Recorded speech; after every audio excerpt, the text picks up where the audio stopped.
उत्तर प्रदेश के law and order की मिसाल उत्तर प्रदेश के बाहर भी दी जाती है और प्रशंसा होती है। ये हम सभी लोगों के लिए खुशी की बात है। सुधार की गुंजाइश तो हमेशा रहती है।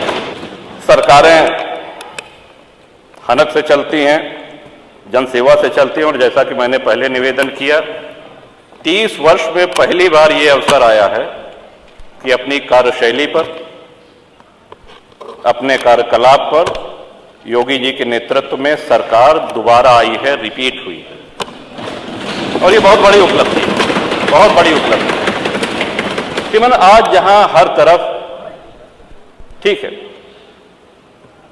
हमको राष्ट्र हित में, हमको प्रदेश हित में, हमेशा मेरे दल जनसत्ता दल का ये रहा है कि जो भी पिछड़े हैं, जो भी वंचित हैं, उनकी लड़ाई शुरू से मैं लड़ता आया हूं।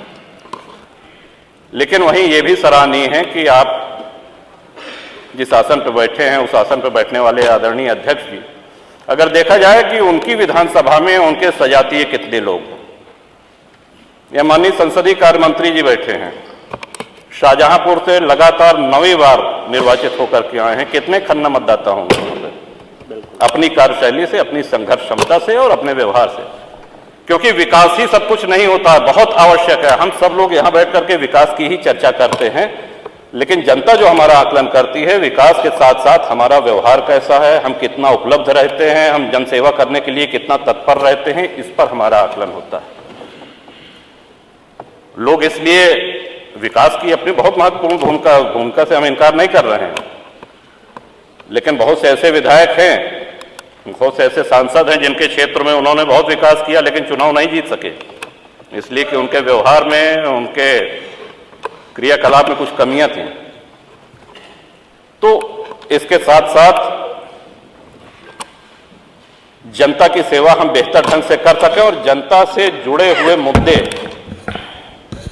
हम बराबर सदन में उठाते रहें, इसके लिए ये आवश्यक है कि अधिक से अधिक सदन चले, माननीय विधायकों को अपनी बात, अपने क्षेत्र की समस्याएं रखने के लिए समय मिले। लॉ एंड ऑर्डर की बहुत बात होती है, कुछ लोग सहमत होंगे, कुछ लोग असहमत होंगे,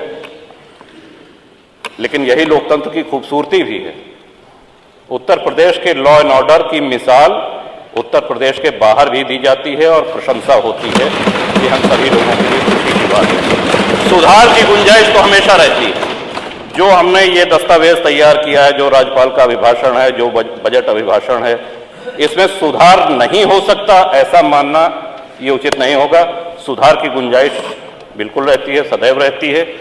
और जैसा कि मैंने पहले कहा, अपनी बात समाप्त करते हुए उसको फिर से दोहराता हूं कि कोई भी सरकार इतनी अच्छी नहीं होती है जितना सत्ता पक्ष बताता है, और इतनी बुरी भी नहीं होती है जितना विपक्ष उसको कहता है।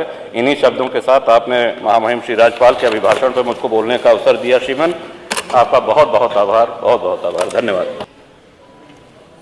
सभी दलीय नेताओं की भावनाओं से अपने आप को संबद्ध रखते हुए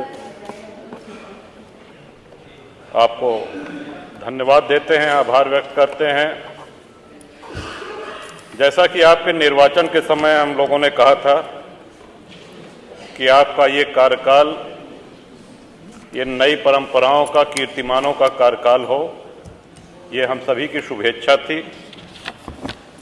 उसी तरह की आपकी कार्यशैली है और ये हम सभी लोगों के लिए गर्व की बात है। श्रीमान, एक निवेदन है, माननीय संसदीय कार्य मंत्री कभी कुछ देंगे नहीं। वो शास्त्रों में कहा गया है, निपस्य चित्तम कृपणस्य वित्तम, तो आगे का नहीं कहेंगे। लेकिन श्रीमान, इतना विचार जरूर किया जाए कि 403 विधायक हैं और इसमें कोई सत्ता पक्ष और प्रतिपक्ष की बात नहीं है। अगर सभी लोग कह रहे हैं कि हाँ, हमारे क्षेत्र में पेयजल के लिए हैंडपंप की आवश्यकता है, भले आप सदन में मत घोषणा करिए, लेकिन आप जहां से होना है वहां इसको अवश्य हम लोगों की बात पहुंचाइए। क्योंकि अगर आपसे कुछ कहते हैं तो माननीय संसदीय कार्य मंत्री जी का एक बड़ा ही चुप करा देने वाला एक वक्तव्य है कि तुम घुटने के डॉक्टर से जो है दांत के दर्द की दवा मांग रहे हो। तो हमने कहा कि या तो दांत के डॉक्टर से अपॉइंटमेंट दिलवा दीजिए और या दांत के डॉक्टर से दांत के दर्द की दवा। और श्रीमान, जहां तक जीएसटी की बात है, इतना अवश्य है कि जो भी हम लोगों के हाथ में विधायक निधि आए वो उतना ही जो है बाहर संदेश जाना चाहिए।